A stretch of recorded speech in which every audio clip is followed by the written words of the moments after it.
యేసుక్రీస్తు ఉన్నతమైన ఘనమైన బలమైన శ్రేష్టమైన నామాన్ని బట్టి మీ అందరికీ నా యొక్క హృదయపూర్వక వందనాలు తెలియజేస్తున్నాను. ఆశ్చర్యకరుడు, ఆలోచనకర్త, బలవంతుడగు దేవుడు, నిత్యుడగు తండ్రి, సమాధానకర్త అయిన దేవాది దేవునికి నేనెంతగానో కృతజ్ఞతాస్తుతులు చెల్లిస్తున్నాను. ఈరోజు ఒక అద్భుతమైన అంశముతో పరిశుద్ధాత్మ తండ్రి మనందరితో కూడా మాట్లాడబోతున్నారు. మొదటి కొరింథీయులకు రాసిన పత్రిక, మొదటి పత్రిక 11వ అధ్యాయము 23వ మాటను మనం చదువుకుందాం. నేను మీకు అప్పగించిన దానిని ప్రభువు వలన పొందితిని. ప్రభువైన యేసు తాను అప్పగింపబడిన రాత్రి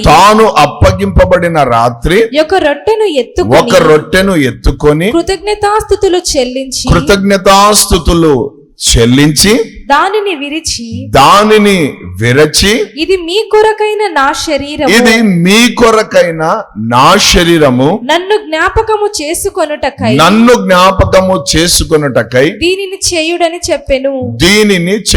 చెప్పెను. ఈరోజు ప్రభు మనందరితో మాట్లాడబోతున్న అంశం నన్ను జ్ఞాపకము చేసుకో. ఆయన శరీరం యొద్దకు, ఆయన రక్తం యొద్దకు వచ్చినప్పుడట మనం ఎవరిని జ్ఞాపకం చేసుకోవాలి? ఆయనను, అంటే యేసయ్యను మనము జ్ఞాపకం చేసుకోవాలి. కానీ ఈరోజు చాలా బాధకరమైన విషయం ఏంటంటే, ఆ శరీరము దగ్గరికి, రక్తం దగ్గరికి రాగానే పాపాలు జ్ఞాపకం చేసుకోండి అని చెప్తుంటారు కదా. బల్లలో పాలు పొందబోతున్నాం, జాగ్రత్త. కాబట్టి ఏం చేయాలా? నెలలో చేసినవన్నీ కూడా జ్ఞాపకం చేసుకోండి అంటే ఇంకా వీడు బడజన పడుతుంటాడు. ఎక్కడ ఏమైపోయినామో, ఎక్కడ కదిలిపోయినామో, ఎక్కడ జారిపోయినామో, ఎక్కడ పడిపోయినామో అవి జ్ఞాపకం చేసుకోమంటున్నాడా ప్రభు? ఇక్కడ నీ గత పాపానికి జ్ఞాపకం చేసుకోమంటున్నాడా? నువ్వు చేసిన పాపాలు జ్ఞాపకం చేసుకోమంటున్నాడా? దేవునికి స్తోత్రం. మన ప్రభు యొక్క మనసు ఏంటో తెలుసా? నీ పాపములు ఇక మీదట నన్ను ఎన్నడూ జ్ఞాపకము చేసుకోను అన్నాడు ఆయన. హల్లెలూయా. మన పాపాలను ఆయన జ్ఞాపకము చేసుకోను అని వాగ్దానం చేశాడు ఆయన. దేవునామానికి మహిమ కలుగును గాక. సో ఇక్కడ మనం చూస్తే ఏమంటున్నారు? నన్ను జ్ఞాపకము చేసుకొనుటకై. సో ఈరోజు మనము నేర్చుకోవాల్సిన విషయం ఏంటంటే, మనం అన్ని జ్ఞాపకం చేసుకుంటుంటాం కానీ అసలైనది మనం జ్ఞాపకం చేసుకోం. అది ఏంటి అంటే యేసయ్య. యేసయ్యను మనం ఏం చేసుకోవాలా? జ్ఞాపకం చేసుకోవాలి. దేవునామానికి మహిమ కలుగును గాక. కేవలమయ్యా ఈ యొక్క బల్ల తీసుకునేటప్పుడే కాదు, నువ్వు ప్రతిరోజు 3 పూట్లనో 4 పూట్లనో పోతుంది లోపలికి. సో తీసుకున్నప్పుడల్లా నువ్వు ఎవరిని జ్ఞాపకం చేసుకోవాలి? ప్రైజ్ గాడ్, హల్లెలూయా. యెహోవా సెలవు లేనిది ఎవడు ఆహారము తిని తృప్తిగా ఉండగలడని వాక్యం ఉంది. సో నువ్వు ఆహారాన్ని పట్టుకోగానే నీకు ఎవరి జ్ఞాపకం రావాలి? Praise the Lord. నీ కష్టం జ్ఞాపకం రావద్దు. రైతు కష్టపడ్డాడు, నేను కష్టపడ్డా, ఆ కష్టాలు వద్దు. ఆమేన్, హల్లెలూయా. దేవునికి స్తోత్రం, ఆమేన్. కాబట్టి ఆ కష్టాలు జ్ఞాపకం చేసుకొని కొంతమంది అన్నం ఇంత పెద్ద ముద్ద చేసుకొని కళ్ళకు అద్దుకొని తింటారు. అయ్యొద్దు. అవి మతంలో ఉన్నవాడు చేస్తాడటువంటి పనులన్నీ కూడా. కానీ ఆత్మీయులుగా మనం చేయవలసిన పని ఏంటో తెలుసా? ప్రభువును జ్ఞాపకం చేసుకోవాలి. We must remember Jesus. యేసయ్యను మనం జ్ఞాపకం చేసుకోవాలి. దేవునామానికి మహిమ కలుగును గాక. హల్లెలూయా. యేసయ్య అంటున్నాడు నన్ను జ్ఞాపకము చేసుకొనుటకై అన్నాడు. అంటే ఇప్పుడు ఎవరిని జ్ఞాపకం చేసుకోవాలి మనము? ఆయన శరీరం దగ్గరికి, ఆయన రక్తం దగ్గరికి వచ్చినప్పుడు చెప్పండి. ఆమేన్. ప్రభు ఒక మాట అంటాడు, నీ భోజనమును నీ పానమును నేను ఆశీర్వదిస్తాను అన్నాడు. అంటే నువ్వు భోజనం దగ్గరికి, పానం దగ్గరికి రాగానే ప్రభు యొక్క ఆశీర్వాదాన్ని జ్ఞాపకం చేసుకోవాలి. హల్లెలూయా. అది ఎప్పుడైతే చేసుకొని మనం తీసుకుంటామో, దేవుని యొక్క నామములో చెప్తున్నాను, ఏ అనారోగ్యము నీ దేహాన్ని తాకదు, ఏ బలహీనత నిన్ను ముట్టదు. దేవుని నామానికి మహిమ కలుగును గాక. ఆమేన్. ఇంకొక మాట చెప్తున్నాను, ఎంత తిన్నా అడిగించుకుంటాడయ్యా అని ఒక మాట వస్తుంది. కానీ అరిగించుకుంటావు కాదు, నువ్వు తిన్నది అరిగిపోతుంది. దేవునికి స్తోత్రం. కారణం ఏంటి? నువ్వు ఏం జ్ఞాపకం చేసుకున్నావు? ఆయన ఆశీర్వాదాన్ని జ్ఞాపకం చేసుకున్నావు. సో ఈరోజు నువ్వు జ్ఞాపకం చేసుకోవాల్సింది ఎవరిని? ప్రభువును జ్ఞాపకం చేసుకోవాలి. నన్ను జ్ఞాపకము చేసుకొనుటకై ప్రతి దాంట్లో ప్రభువును మనం ఏం చేస్తుండాలి? జ్ఞాపకం చేస్తుండాలి. దేవునికి స్తోత్రం. ఆయనను ఎప్పుడు మన జ్ఞాపకములలో ఉంచుకోవాలి. మనం ఎప్పుడు మన ఊహల్లో పెట్టుకోవాలి, ఎప్పుడు మనం తలంపులలో పెట్టుకోవాలి, ఎప్పుడు కూడా. అందుకే అదే దివారాత్రములు అంటే అదేనమాట. దేవునికి స్తోత్రం. దాన్ని ధ్యానిస్తూ ఉండాలి. దేవునామానికి మహిమ కలుగును గాక. ప్రభువును మనం ఎందుకు జ్ఞాపకం చేసుకోవాలి అని అంటే, దేవునామానికి మహిమ కలుగును గాక. మొట్టమొదటి మాట యోహాను సువార్త 3వ అధ్యాయం 16వ మాట. యోహాను సువార్త 3:16. దేవుడు లోకాన్ని ఎంతో ప్రేమించి కాగా ఆయన తన అద్వితీయ కుమారునిగా పుట్టిన వాని యందు విశ్వాసముంచు ప్రతి వాడును నశింపక నిత్య జీవము పొందునట్లు ఆయనను అనుగ్రహించెను. అందరూ ఆమేన్ చెప్పండి. నిత్య జీవాన్ని ఇవ్వడానికి వచ్చిన, అనుగ్రహించబడిన ఆ యేసయ్యను మనం జ్ఞాపకం చేసుకోవాలి. ఏమే? నిత్య జీవం ఎవరి ద్వారా వచ్చింది? ఎవరి ద్వారా వచ్చింది? దేవునామానికి మహిమ కలుగును గాక. యేసయ్య ఏం తీసుకొని వచ్చాడు? మామూలు జీవం కాదంట. ఏ జీవం అది? ఇంకొకసారి, ఇంకొక మారు ఎటర్నల్ లైఫ్ అనండి అందరు కూడా. దేవునికి స్తోత్రం. హల్లెలూయా. దేవునామానికి మహిమ కలుగును గాక. మ్యానుఫ్యాక్చర్ డేటు, ఎక్స్పైరీ డేట్ ఉంటుంది ప్రతి దానికి. మనకు కూడా దేవునికి స్తోత్రం. బర్త్డే, డెత్ డే కదా, జన్మదినం, మరణదినం. కానీ యేసు ప్రభుకు ఏముందో తెలుసా? యేసు ప్రభులో ఏముందో తెలుసా?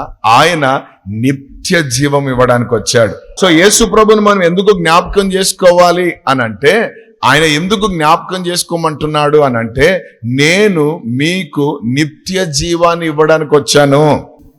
కాబట్టి మనం ఏం జ్ఞాపకం చేసుకోవాలి? నిత్య జీవమునిచ్చే ఆ యేసుని జ్ఞాపకం చేసుకోవాలి. అందుకే ఏమంటాడో చూడండి. దేవుని నామానికి మహిమ కలుగాక. యోహాను సువార్త 11వ అధ్యాయము 25వ మాట. యోహాను సువార్త 11:25. అందుకు యేసు పునరుత్థానమును జీవమును నేనే, నా యందు విశ్వాసముంచువాడు చనిపోయినను బ్రతుకును, బ్రతికి నా యందు విశ్వాసముంచువాడు ప్రతివాడును ఎన్నటికి చనిపోడు. అందరూ ఆమేన్ చెప్పండి. హల్లెలూయా. ఎందుకు ఆయనను జ్ఞాపకం చేసుకోవాలంటే, ఆయన పునరుత్థానమును జీవమై ఉన్నాడు. ఇంకొక మాట, ఆయన మనను అమరులుగా చేశాడు. ఆమేన్. మరణము లేని వారిగా చేశాడు. మరణపు ముళ్ళును విరిచిన వాడిగా చేశాడు. మరణ భయాన్ని తొలగించాడు. దేవునికి స్తోత్రం. హల్లెలూయా. మరణాన్ని చంపగలిగింది ఒకే ఒకటి. అది ఏంటో తెలుసా? జీవం. ఆ జీవం ఎవరో తెలుసా? నజరేయుడైన యేసు క్రీస్తు. హల్లెలూయా. కాబట్టి ఈరోజు ప్రభు మనతో మాట్లాడుతున్న మాట, ఆయనను జ్ఞాపకం చేసుకోవాలి. ఎందుకు జ్ఞాపకం చేసుకోవాలి? ఆయననే ఎందుకు జ్ఞాపకం చేసుకోవాలంటే, ఆయనలో ఏమున్నది? జీవం ఉన్నది, నిత్య జీవం ఉన్నదని చెప్పండి అందరు కూడా. అందుకే అంటాడు, నా యందు విశ్వాసం ఉంచువాడు చనిపోయినను బ్రతుకును, బ్రతికి నా యందు విశ్వాసం ఉంచువాడు ఎన్నటికీ. దేవునికి స్తోత్రం. హల్లెలూయా. అంటే దీన్ని బట్టి మనం నేర్చుకోవాల్సిన విషయం ఏంటంటే, చావు మాటలు నోట్లో రావద్దు. నేను చచ్చిపోతా, నా పని అయిపోయింది, 4 రోజులేనంట, 3 రోజులేనంట. దేవునికి స్తోత్రం. పక్కన వాళ్ళతో చెప్పండి, మీరు ఎవర్ గ్రీన్ అని. అందుకే దావీదు అంటాడు, నేనైతే దేవుని మందిరంలో పచ్చని ఒలీవ చెట్టు వలె నాటబడి ఉన్నాను అంటాడు. హల్లెలూయా. ఒలీవ చెట్టుతో ఎందుకు తన ఆత్మీయ జీవితాన్ని పోల్చుకున్నాడు అని అంటే, ఒలీవ చెట్టులో ఉన్న ప్రత్యేకత ఏంటంటే, అది మరణము లేనిది.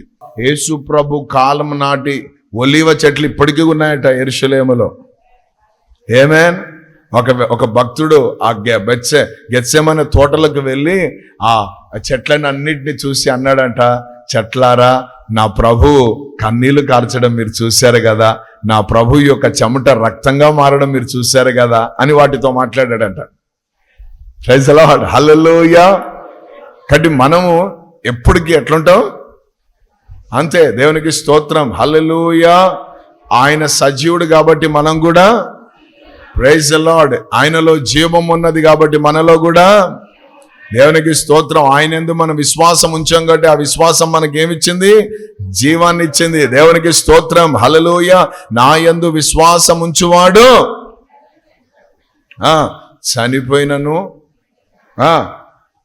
చనిపోయినను బ్రతుకును, బ్రతికి నా యందు విశ్వాసం ఉంచువాడు ఎన్నడు ఎన్నడు ఎన్నడు, దేవుని నామానికి మహిమ కలుగును గాక, చనిపోడు.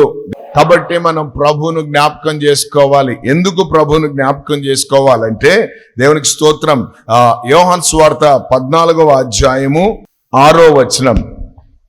యేసు నేనే మార్గం సత్యం జీవం నా ద్వారానే తప్ప ఎవడునూ తండ్రి యొద్దకు రాడు. అందరూ ఆమేన్ చెప్పండి.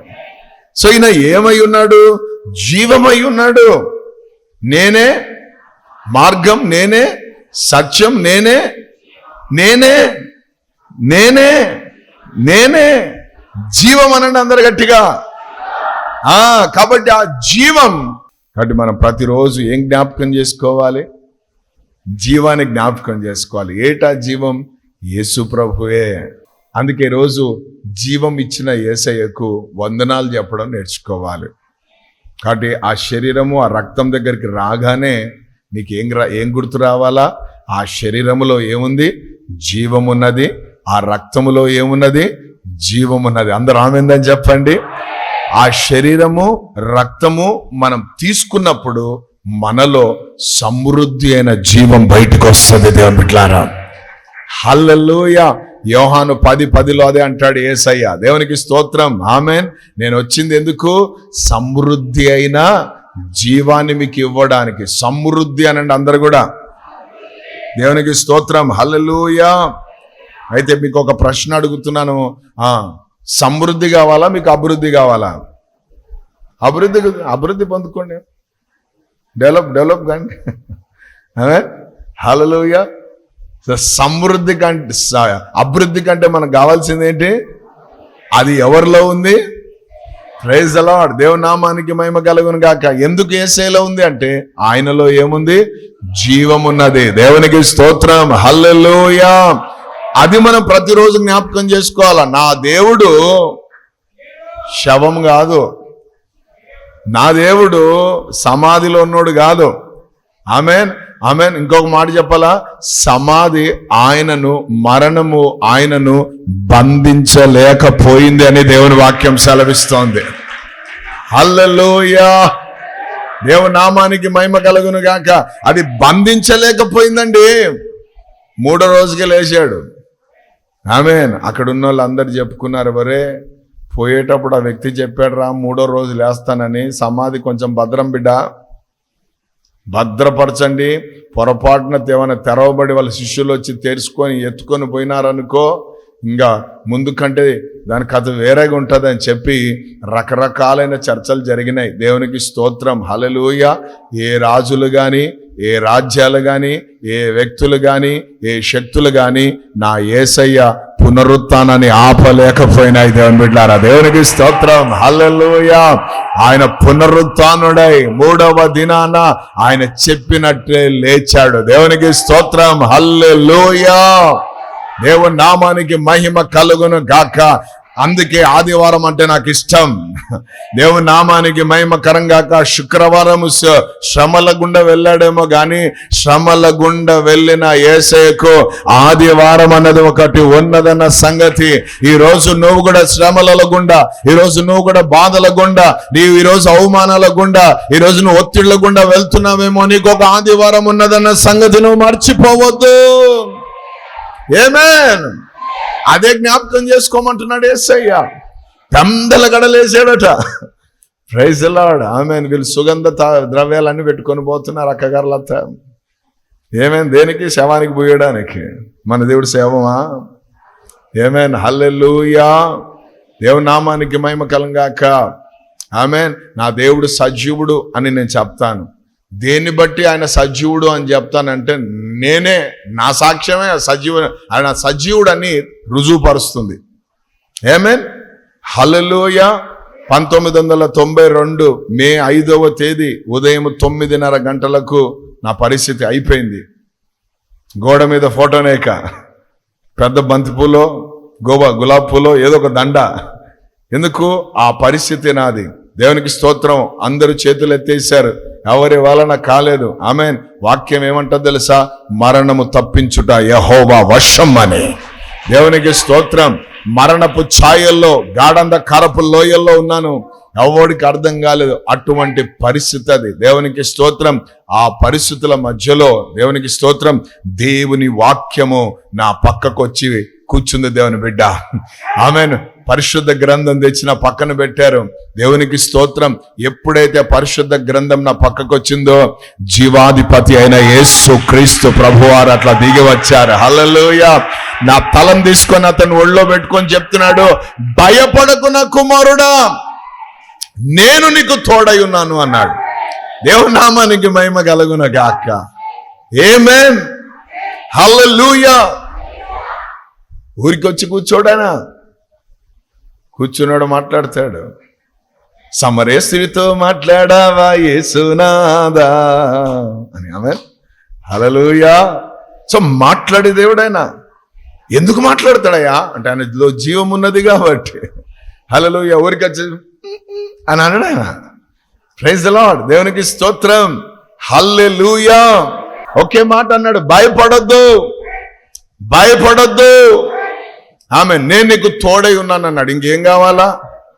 దేవుడు మనకు తోడై ఉన్నాడంటే దాని అర్థం, దేవుడు మనకు తోడై ఉన్నాడు అని అది మనకి ఎట్లా తెలుస్తుంది అంటే, ఆయన మనకు తోడుంటే మనలో జీవం ఉంటుంది. దేవుని బిడ్డ, మనలో జీవం ఉంటుంది. దేవనామానికి స్తోత్రం.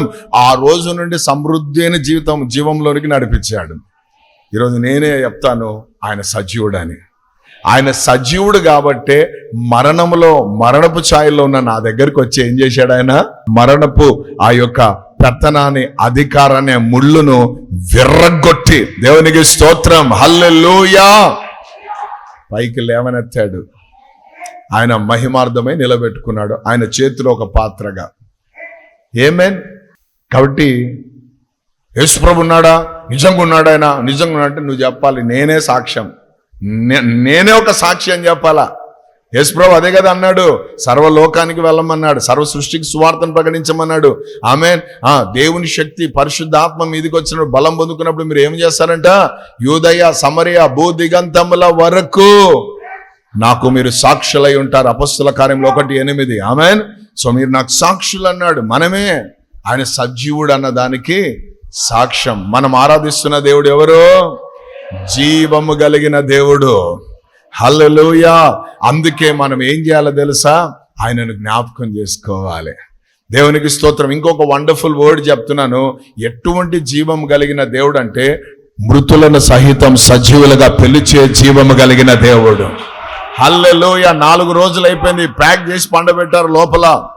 యోహాను సువార్త 11వ అధ్యాయంలో మనం చూస్తాం. ప్యాక్ చేసి పెట్టారు. ఆయన పేరు లాజరు. సో ప్యాక్ చేసి ఒక రాయి దొరలించి అమ్మగారులు అందరు కూర్చొని ఓ అని ఏడుస్తూ ఉన్నారు. దేవునికి స్తోత్రం. హల్లెలూయా. ఆయన పోయే ముందే, ఊపిరి ఆగిపోయే ముందే ఆయనకు యేసు ప్రభుకు వర్తమానం పోయింది. టక్ టక్ టక్ టక్ అని వాట్సాప్లో పెట్టేశారు message, Lazar is serious, start immediately. ఆమె లాజర్ చాలా సీరియస్గా ఉన్నాడు, వెంటనే బయలుదేరండి అని. యేసు ప్రభు నీలాగా నాలాగా హడావుడి మనిషి కాదు. ఆమెన్. దేవునికి స్తోత్రం. ఏ లేకుండా బయలుదేరిపోతాం చూద్దామని. నువ్వు పోయినాక వాడికి ఏదో వస్తుంది. ఆమెన్. వీడు ఎందుకు వచ్చాడు? ఎప్పుడు రానోడు వచ్చాడంటే నాకు ఏదో వచ్చిందని వీడు ఇట్లా ఆలోచన చేసి పోతాడు. అందుకే వెంటనే ఎప్పుడు రియాక్ట్ కావద్దు, జాగ్రత్తగా ఉండాలి. దేవునికి స్తోత్రం. హల్లెలూయా. ఆమెన్. దేవుని నామానికి మహిమ కలంగా. ఒక ఆయన అంటున్నాడు, పోయినానన్నా పరిగెట్టుకుంటా ఏమైందో అని ఎవరో గాలివాడ తినిపోయినాడంట. పోతే అక్కడ పోయి చూసి గుండ్రాయిలా కూర్చున్నాడట ఆయన. ఒరే నువ్వు బెడ్ మీద ఉండాలి కదా, ఇక్కడ ఉన్నావు అంటే నాకేమైందిరా నా నా నా అని వాడు లేచినట్ట కొట్లాడడానికి. హల్లెలూయా. అట్లుంటాయి, జాగ్రత్త. సో మెసేజ్ పోయింది, ఆయన యేసుప్రభు ఏం పట్టించుకోలే. 4 days తర్వాత అన్నాడు, శిష్యులారా పోదాం. ఆమెను మన సహోదరుడు నిద్రపోతున్నాడు, లేపుదాం అన్నాడు. హల్లెలూయా. వీళ్ళు అన్నాడు పండుకున్నాడు లేస్తారు కదా, వీళ్ళు మామూలు శిష్యులు కాదు వీళ్ళు. దేవునికి స్తోత్రం. హల్లెలూయా. పండుకున్నాడు లేస్తాడయా, మళ్ళా వాడిని లేపాలేంది అనుకుంటా ఉంటే వీళ్ళకి తెలియదా ఏం జరిగిందో అక్కడ. తీరా అక్కడికి పోతే ఇంకేముంది, అంత గోలనే, అంత ఏడిపే, అంత కన్నీళ్లే. ఆమెన్. యేసుప్రభు ఇంటికి రాగానే తలుపులు తీసి వంటలు చేసి పెట్టి అంతా మొఖాలు మార్చుకొని ఉన్నారు. ఎందుకు? మేము పిలిచిన టైంకి రాలేను, నేను ఫోన్ చేస్తే నువ్వు ఎత్తలే. ఓ పాస్టరయ్యా ఎత్తరయ్యా. దేవునికి స్తోత్రం.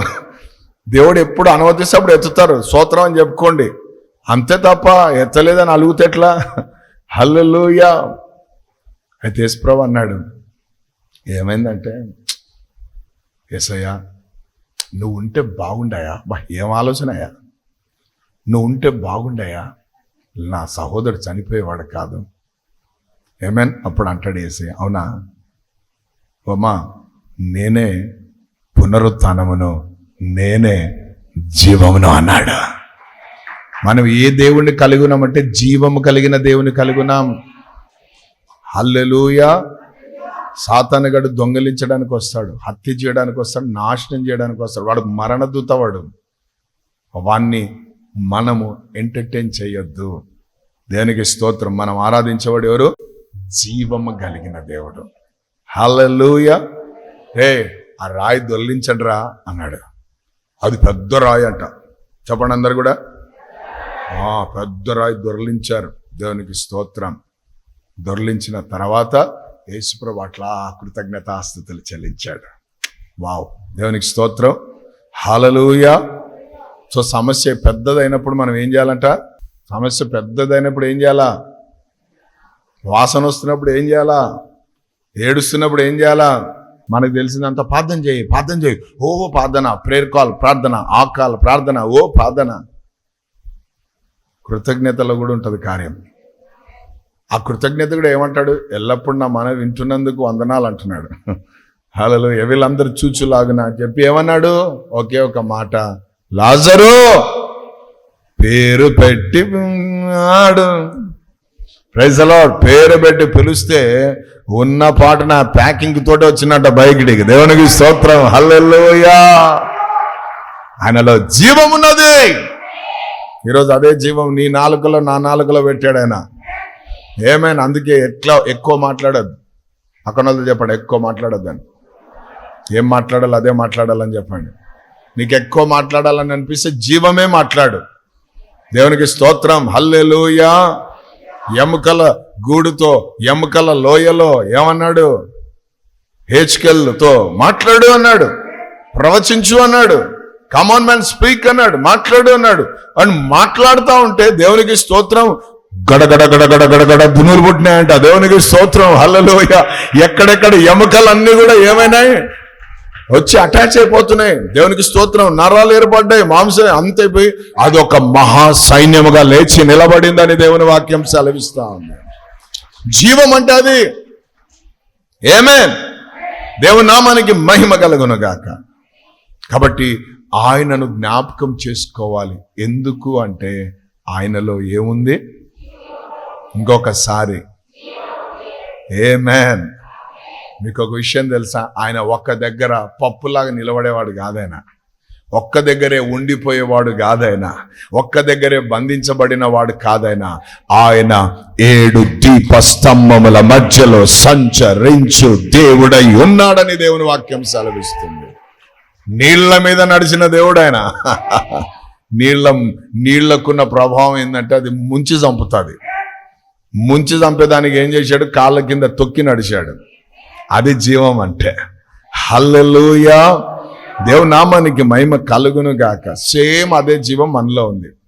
దేవునికి స్తోత్రం. అందుకే అంటాడు, నా యందు విశ్వాసం ఉంచిన వాడు ఎన్నడూ చనిపోడు. ఆమేన్. దేవునికి స్తోత్రం. హల్లెలూయా. దేవుని నామానికి మహిమ కలుగును గాక. కాబట్టి యేసయ్యను ఎందుకు జ్ఞాపకం చేసుకోవాలంటే ఆయనలో ఏముంది? జీవమున్నది. దేవుని నామానికి మహిమ కలుగాక. జీవాధిపతిని మనం ఆరాధిస్తున్నాం. ఏం చేస్తున్నాం? జీవాధిపతిని మనం ఆరాధిస్తున్నాం. Praise God. మట్టి బొమ్మను చేసి నాసికా రంధ్రములలో ఉఫ్ అని ఊదాడట. ఆ ఊదిన మరుక్షణమే ఏమైందా లోపల? ఆత్మ ప్రాణం రెండు వచ్చేసినాయి. దేనికి స్తోత్రం. జీవం వచ్చింది, ఆత్మ వచ్చింది కదా. ప్రాణం కదా, జీవం. Praise the Lord. హల్లెలూయా. అందుకే మనం ఏమై ఉన్నాం? జీవాత్మలమై ఉన్నాం. చెప్పండి అందరు కూడా. Praise the Lord. హల్లెలూయా. ఇంకొక విషయం తెలుసా? ఈ జీవం క్రీస్తునందు దాచబడి ఉన్నదని దేవుని వాక్యం సెలవిస్తుంది. హల్లెలూయా. ఎవ్వరు మన జీవాన్ని దొంగలించలేరు. ఈ జీవి ఎక్కడ పోయిందో ఎక్కడ పోతే ఏసేయాలని ఉంటుంది. దేవునికి స్తోత్రం. ఆయనలో దాచిపెట్టాడంట తండ్రి అయిన దేవుడు. ఆమేన్. హల్లెలూయా. అందుకే ప్రభునందు మృతులు ఏమై ఉన్నారు? ధన్యులు అని దేవుని వాక్యం సెలవిస్తా ఉన్నది. యేసయ్యను ఎందుకు జ్ఞాపకం చేసుకోవాలంటే మనకు ఆయన యొక్క శరీరము, ఆయన రక్తము జీవాన్ని ఇచ్చింది కాబట్టి. దేవుని నామానికి మహిమ కలుగునుగాక. అంతేకాదు, మనం ఆయనను ఎందుకు జ్ఞాపకం చేసుకోవాలంటే చూడండి, యోహాను రాసిన మొదటి పత్రిక 4వ అధ్యాయం 7వ వచనం. ప్రియులారా, మనము ఒకరినొకడు ప్రేమింతము, ఏలయనగా ప్రేమ దేవుని మూలముగా కలుగుచున్నది. ప్రేమించు ప్రతి వాడును దేవుని 19వ వచనం. ఆయనే మొదట మనలను ప్రేమించను గనుక మనము ప్రేమించుచున్నాము. అందరూ ఆమేన్ చెప్దాము. హల్లెలూయా. నన్ను జ్ఞాపకం చేసుకోండి అన్నాడు. అంటే ఏం జ్ఞాపకం చేసుకోవాలి? ఆయన ప్రేమను జ్ఞాపకం చేసుకోవాలి. జీవం అయిపోయింది. ఇప్పుడు రెండోది ఏంటి? ప్రేమ. ఎందుకు ఆయన ప్రేమను జ్ఞాపకం చేసుకోవాలి అనంటే, మొదట మనము ఆయనను ప్రేమించలేదు కాబట్టి, ఆయనే మనను ప్రేమించాడు కాబట్టి, ఇది ఒక గొప్ప ప్రేమ కాబట్టి ఈ ప్రేమను జ్ఞాపకం చేసుకోవాలి. ఎంతమందికి అర్థమైంది నా మాట? ఆమేన్. ముందు నాకు పెద్ద ఇంట్రెస్ట్ లేదన్నా, ఆయన నన్ను ప్రేమిస్తున్నాను అన్నదంట. అప్పటి నుంచి ఈయన ప్రేమిస్తున్నాడంట. అది లోకం, అది శరీరం. హల్లెలూయా. అది మనస్సు. దేవునికి స్తోత్రం. అది ఆకర్షణ. ఆమేన్. కానీ దేవుని ప్రేమ అటువంటిది కాదు. ఇది అగాపే ప్రేమ, షరతులు లేని ప్రేమ. ఉన్నపాటున ప్రేమించాడైనా. నీతిమంతుల మీద అనీతిమంతుల మీద వర్షాన్ని కురిపిస్తున్నాడట. దాంట్లో ఏముంది? ఆమేన్. హల్లెలూయా. మనం మంచోళ్ళని ఎత్తుకుతా ఉంటాం, ఆయన అట్లా కాదంట, అందరిని ఎత్తుకుతాడట. నశించిపోయిన ఎవరైనా కానీ ఎత్తుకుతాడట. దాంట్లో ప్రేమ ఉంది. దేవునికి స్తోత్రం. నీలో నాలో మంచితనం చూశాడా? నీలో నాలో ఏమన్నా ప్రత్యేకమైన క్యారెక్టర్స్ చూశాడా? ఉన్నపాటున ప్రేమించాడు అంతే. ఎందుకంటే ఆయన ప్రేమ స్వరూపుడు. హల్లెలూయా. ఆయనలో ప్రేమ ఉన్నది. ఆ ప్రేమ ఎటువంటిదంటే అది షరతులు లేని ప్రేమ. మొదటిగా ఆయనే మనను ప్రేమించాడు. ఆమేన్. నన్ను ప్రేమించినందుకు వందనాలయ్యా అని జ్ఞాపకం చేసుకోయా. నేను ఇంత ప్రేమిస్తుంటే ఏంది ప్రభు అనొద్దు. ఈ దేనికి కూడా మనం అన్నిటికీ ఆయనే ఎక్కువ. హల్లెలూయా. మనం ఇంకనూ పాపులమై ఉన్నప్పుడే అంట దేవునికి స్తోత్రం ఏం చేశాడు ఆయన? మన కొరకు తన ప్రాణాన్ని పెట్టేశాడు. ప్రాణం పెట్టి ప్రేమించాడు ఆయన. ఉన్నాడా ప్రాణం పెట్టి ప్రేమించేటోడు? ప్రేమించకుంటే ప్రాణం తీసేటోళ్ళు చూస్తున్నాం. ఆకాశమందు నీవు తప్ప నాకెవరున్నారయ్యా, ఈ లోకములో నీవుగాక వేరే ఆశే లేదయ్యా. ఆకాశమందు నీవు తప్ప నాకెవరున్నారయ్యా, ఈ లోకము